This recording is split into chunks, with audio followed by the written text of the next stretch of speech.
एक रिपोर्ट में पढ़ रहा था हेल्थ के ऊपर, उसके अंदर बताया गया था कि खास तौर पे पिछले, इसमें मैं आपको दो तरीके से सवाल पूछूंगा। पहला कि बहुत सारे यहां पे लोग हैं जो हेल्थ इंडस्ट्री के अंदर अपना कैरियर बना रहे हैं, उसके उपलक्ष्य में आप उसके लिए क्या कहोगे कि क्या ऐसे समय में हेल्थ इंडस्ट्री के अंदर अपना कैरियर बनाया जा सकता है? मेरा पहला सवाल। और दूसरा सवाल, क्या रीजन है कि पिछले 5-7 सालों में सडनली हेल्थ इंडस्ट्री में इतना बड़ा चेंज देखने को मिला? और खास तौर पे कोविड के बाद तो कहानी कुछ और थी। आप इसके ऊपर क्या कहोगे बीइंग ए हेल्थ कोच? अगर हम हेल्थ इंडस्ट्री की बात करें ना, तो आपको पता है, आपने जैसे बताया 4-5 साल, स्पेशली लास्ट 1.5 साल 2 साल जो गया है उस कोरोना की वजह से, उससे पहले अगर हम माइंडसेट लोगों का देखें ना, तो वो mindset actually health care industry तो थी नहीं, वो ज्यादातर थी सिक care industry.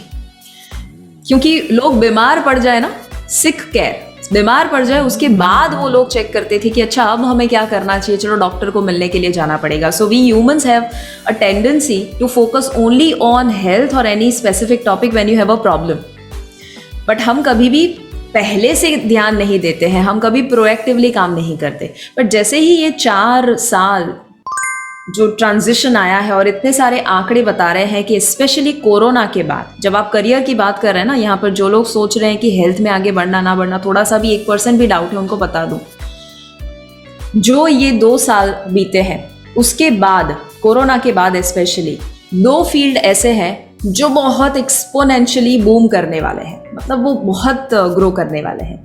Number 1 is IT, क्योंकि सब कुछ ऑनलाइन आ चुका है, राइट? और नंबर 2, बट वो IT से भी बेहतर है फील्ड, सबसे बेस्ट अगर दुनिया में कोई है तो वो है हेल्थ इंडस्ट्री। क्यों हेल्थ इंडस्ट्री? बिकॉज अब यस, हम कहते हैं सत्यमेव जयते, राइट? सत्य की हमेशा जीत होती है। सो हेल्थ है ना, it is the truth of life, that no matter where you go, no matter where you focus on, आपको पता है कि वो जो नेचर है ना, कुदरत, वो हमारी टीचर है। कोरोना ऐसे ही नहीं आया, मैं नहीं मानती कि कोरोना सिर्फ ऐसे ही आ गया, it was the planning of God. Exactly. So वो जो सिखाना चाहते थे लोगों को कि यार तुमको इतने करोड़ों का बॉडी दिया है, टू बी स्पेसिफिक हमारे बॉडी की वैल्यू 322 करोड़ है। 322 crore? Yes, great. According to the scientist and expert जो लोग इकट्ठा हुए, 322 करोड़। अगर हम वैल्यूएशन निकाले तो उससे ज्यादा होगा, क्योंकि इन्फ्लेमेशन बढ़ चुका है। अच्छा मैम, खाली यहाँ पे ना खाली एक चीज मैं पूछूंगा, 322 करोड़ रुपया है बहुत शरीर का। अब यहाँ पे कोई ये मत पूछना हिम्मत करके कि कैसे, आंख की वैल्यू, नाक की वैल्यू, जबान की वैल्यू सब निकालेंगे, उसके बाद फिर पता चला कि मीटिंग सुबह 9:30 से लेकर रात के 12:30 बजे तक चला। एक एक्सपर्ट बोल रहे हैं तो उसको समझ जाओ, क्योंकि बीइंग एक्सपर्ट मेरे दोस्तों ये बोल रहे हैं सारी चीजें। नाउ अब एक दूसरी सबसे इंपॉर्टेंट चीज जो मेरे काम की जो सबसे अच्छी चीज लगी, मैं ढूंढ रहा था कि ये वैल्यू कितनी है बॉडी की। मैम बहुत बहुत शुक्रिया आपका, अब आपने मेरा एक फॉलोअप वाला काम आसान कर दिया है। 322 करोड़ पूरे शरीर का वैल्यू, एवरीबॉडी नोट डाउन करना इस पॉइंट को। और मैम बॉडी में, चलो बीइंग हेल्थ एक्सपर्ट मैं आपसे, पानी एग्जैक्टली में कितने परसेंटेज होता है? एग्जैक्टली वो हमारी, अगर मैं बायोलॉजिकली और सही में फैक्ट, तो जब हम जन्म लेते हैं तो वो 75 और उससे भी ऊपर होता है। धीरे धीरे आप कैसी लाइफस्टाइल जीते हैं उसके मुताबिक डिसाइड होगा कि कितना है, but on an average it 70% हम कह सकते हैं। कुछ लोगों के शरीर, ऑन एन एवरेज 70%, कुछ लोगों के शरीर में कम ज्यादा होगा, but on an average we can say 70% is our body is water. Similarly हमारा जो अर्थ है वो भी 70%। सो यथा ब्रह्मांडे तथा पिंडे, जैसा बाहर है वैसा ही शरीर में। Yes. Amazing.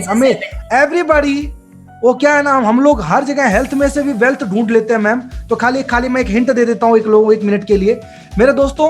70% बॉडी का, इसका मतलब 322 करोड़ का 70%, उसके मुकाबले दोस्तों 3 लाख बहुत कम है। अरे वाह, एक हिंट मुझे जो देना था मैंने आपको दे दिया। अब इसको आप किस तरह से, कैसे, कहां इस्तेमाल करोगे आप जानो। 322 करोड़ का 70%, 3 लाख रुपए से मेरे दोस्तों बहुत बहुत बहुत ज्यादा है। समझदार के लिए मेरे इशारा काफी, और सुपर 30 के पार्टिसिपेंट तो मतलब सुपर समझदार है। सर के लिए एक बार जोरदार तालियां होनी चाहिए इस पॉइंट पर। क्या पॉइंट है, वाह।